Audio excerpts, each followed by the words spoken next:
In 1857, a group of families left Arkansas in covered wagons heading for California. They never made it. What happened to them in a quiet valley in Utah is one of the darkest and most covered-up events in American religious history, and for over 100 years almost nobody talked about it. The beginning? 1830.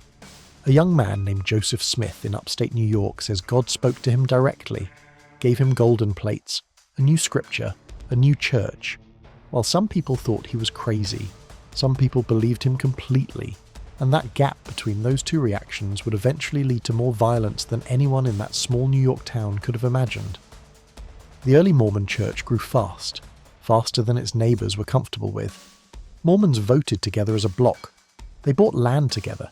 They built communities that kept outsiders on the edges, and wherever they settled, tension followed close behind.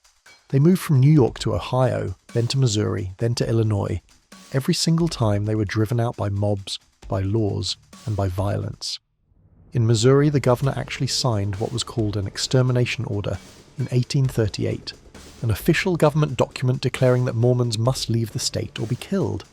That was how hated Mormons were back then by some people. So here is the important thing to understand before this story goes any further. The Mormon church was not the aggressor at the start.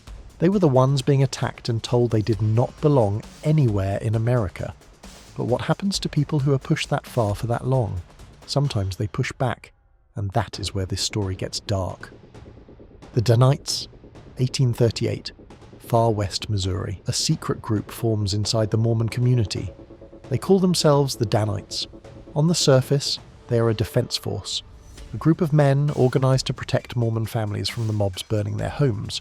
And in the beginning, that is mostly what they were. But the Danites did not stay defensive for long. Historical records confirm that the group began intimidating people inside the church who questioned leadership. They sent letters to members who disagreed with Joseph Smith, telling them to leave town or face consequences. When a riot broke out at a polling station where Mormons were being prevented from voting, Danite members stormed into the crowd swinging clubs. One member later wrote a confirmed quote that during the fight he felt the power of God nerve his arm for the fray. The Danites raided towns they believed were centres of anti-Mormon activity, burned buildings, stole goods, and according to Joseph Smith's own journal, a portion that was later crossed out and removed from official church records before being rediscovered by historians in 1992. Smith himself approved of the organisation and its activities. The Danites were eventually absorbed into Mormon militias as the Missouri conflict escalated into what historians now call the Mormon-Missouri War of 1838. And then the Mormons were forced out of Missouri entirely, moved to Illinois, and then their leader Joseph Smith was murdered by a mob in 1844. Which brings us to the man who took over after him, and to the event that changed everything. Brigham Young and the road to Mountain Meadows. After Smith's death, a man named Brigham Young took control of the church. He was harder than Smith. He was said to be more willing to use power like a weapon. Young made a decision that shaped everything that followed. He would take his people out of the United States entirely, lead them west to Utah, which at the time was Mexican territory, beyond the reach of American law. They made the journey, settled Utah, built a community. And Brigham Young became something that no religious leader in American history had quite been before. He was the governor of Utah Territory, the head of the church, the commander of the militia. And he believed God spoke through him directly. That combination of total religious and political power in one man created something that historians have spent decades trying to properly describe. What it created was an environment of absolute obedience and paranoia toward outsiders that would eventually produce the worst single act of violence in the history of the American West. Mountain Meadows, September 11th, 1857. A wagon train of families from Arkansas is passing through southern Utah on their way to California. 120 men, women, and children, farmers mostly, people who had saved up everything they had for a new life on the West Coast. They stopped to rest at a place called Mountain Meadows. They never leave. Local Mormon militia leaders decided the wagon train was a threat.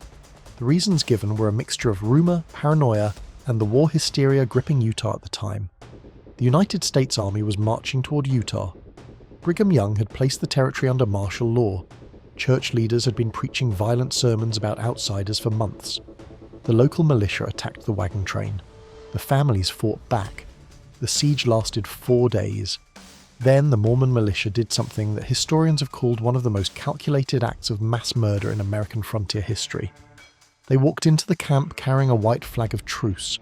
They told the families they were there to help, that they would escort them safely through the territory, that they just needed to lay down their weapons and follow. The families believed them. The men walked out first.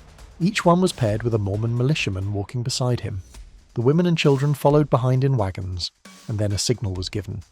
Every militiaman turned and shot the man walking next to him. 120 people were killed. Men, women, children. The only ones spared were 17 children under the age of 7, small enough that leaders believed they would not be able to remember or describe what they had seen. One participant prayed aloud before firing into a wagon of wounded survivors, a confirmed witness account saying the words, "O Lord my God, receive their spirits. It is for thy kingdom that I do this." It was the largest act of domestic terrorism in United States history before the Oklahoma City bombing of 1995, and then the cover-up began. The cover-up. The Mormon leadership immediately blamed the massacre entirely on local Paiute Native Americans.